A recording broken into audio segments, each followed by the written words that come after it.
People living in informal settlements are bearing the brunt of the harsh weather in Cape Town. Many of their homes have been flooded, but the city isn't able to offer alternative accommodation because lockdown regulations forbid crowds in confined spaces like halls and churches. James-Brent Styan, spokesperson for the Western Cape Environmental Affairs Department, joins me from Cape Town now for more on this. A very good evening to you. So the weather seems as if it's going to get worse. What is it that you are expecting in the coming days?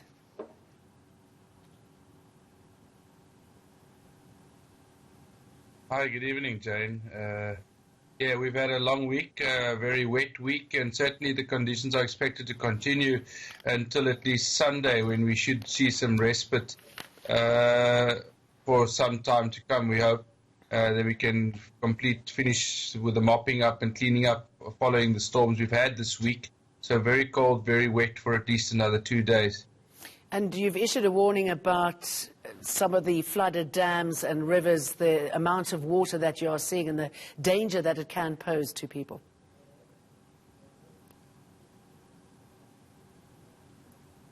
Yeah, so the conditions are, we've had a very wet week. So all the rivers in the province are rising. They are moving very fast.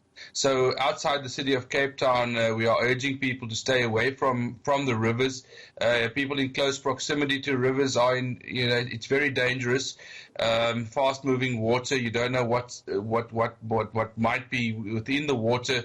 So people often, even in vehicles, it's quite it does pose a threat. The conditions. The storm has caused damage. Trees have been overthrown. Lots of rubble, mudslides in some areas outside the city of Cape Town. So driving around the province is challenging. We want to urge people to just take care, especially at night. The municipalities are cleaning up, they're mopping up, but it does still rain in many areas in the province.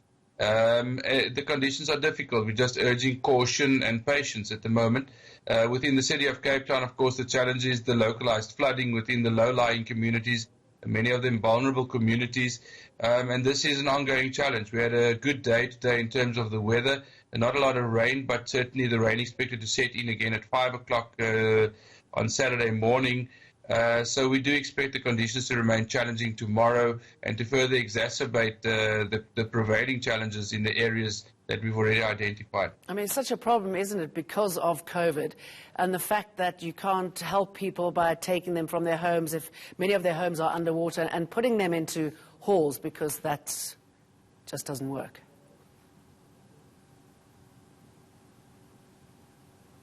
Yeah.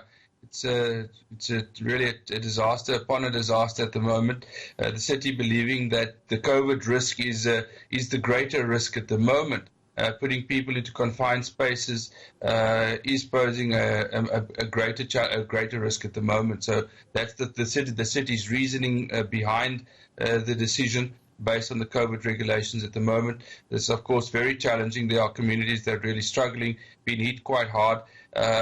Must be pointed out that many of these communities, in fact, built in areas. These are illegal structures in some of these areas, very low-lying areas. Some areas built within retaining dams, within stormwater channels. So these are areas the city has been unable to provide structural support. The city, obviously, before the winter, knows which areas are most at risk. So they do a lot of work pre-season to try to build up sandbanks and channels to divert expected water. But in many of these illegally erected structure areas, you can't do that. These are wetlands. These are, as I mentioned, within some areas, a retaining dam wall.